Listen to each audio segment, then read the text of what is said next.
and a neck. And then we have a volunteer from West Franklin. That'll be Cody. And my name is Nick. Hold this.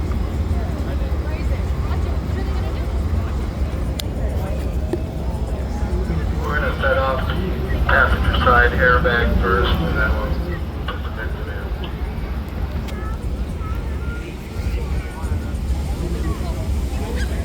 And we're heard that before, it's going to be loud.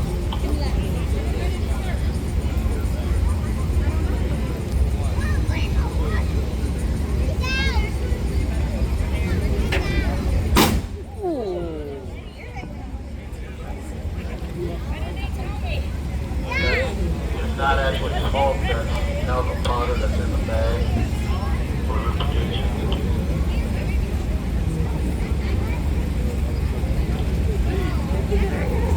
Just imagine how loud that would be in the car. Oh. Yeah, really, with the no shut.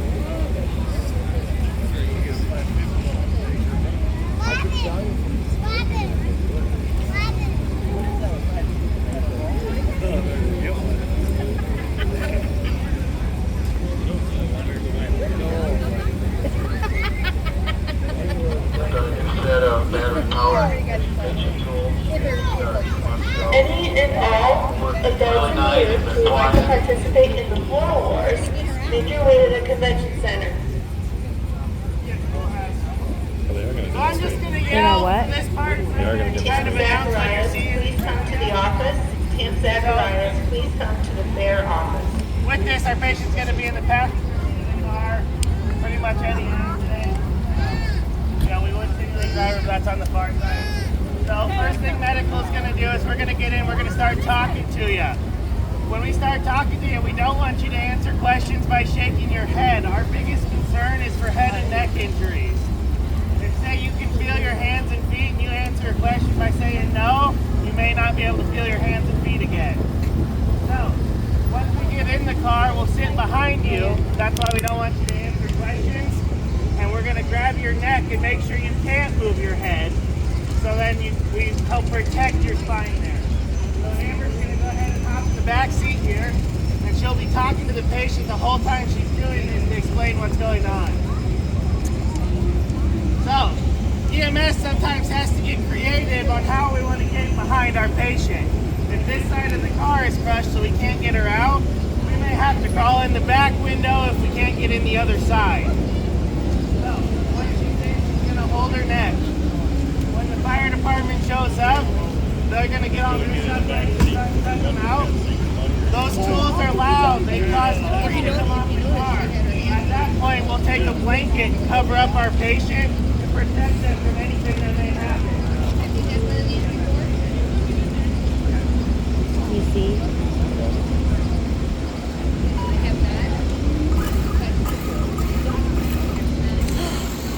They are. They are. That's so cool.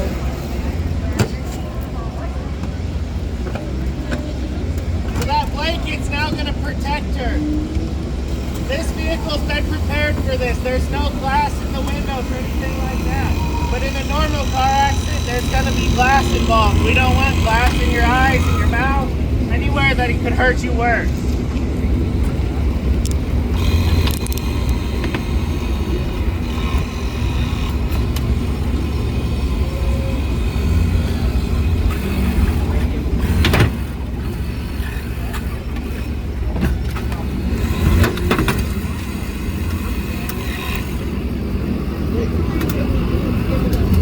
The fire department is now working on doing a fifth door entry. So they're going to remove the whole side of the car so then we have full access to our patient.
this side. They just asked why are they taking the whole side of the car out as opposed to just the passenger side door.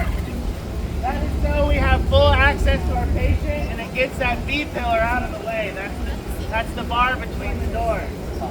We don't want our patient to bend in their back if we're trying to get them out. We're trying to protect their spine. So now if you look when they open that, you can see the full length of our patient and it's easier to get them out without having to bend them.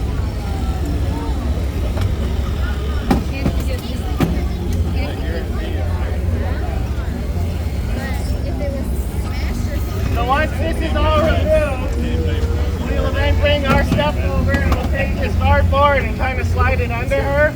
And then in one motion, we're going to turn her, lay her down on the board, slide her out onto the board and onto our cot here, which then we can secure her and get her into the ambulance to get her to the hospital.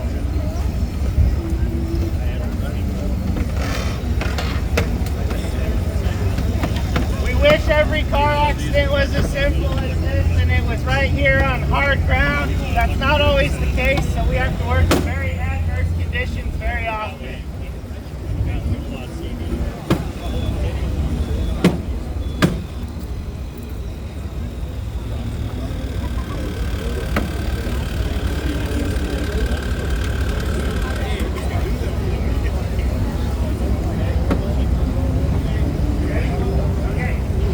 Now we're going to bring the cot in and demonstrate how we would get them out.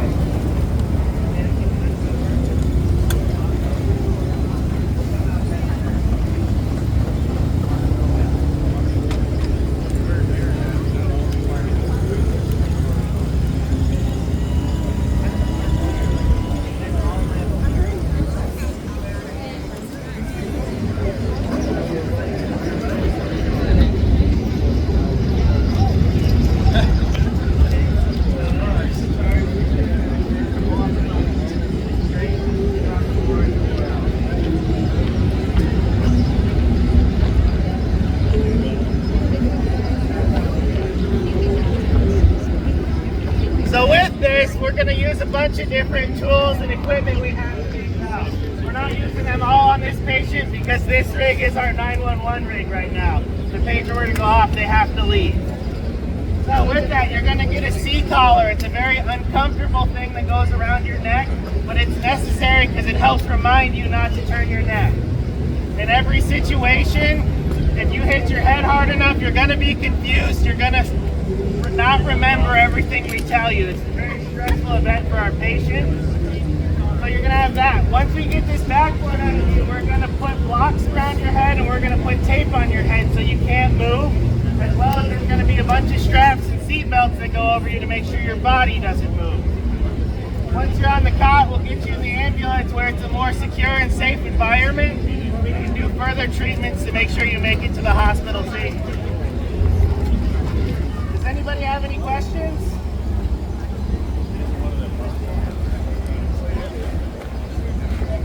Okay, with that, you're in the fire department.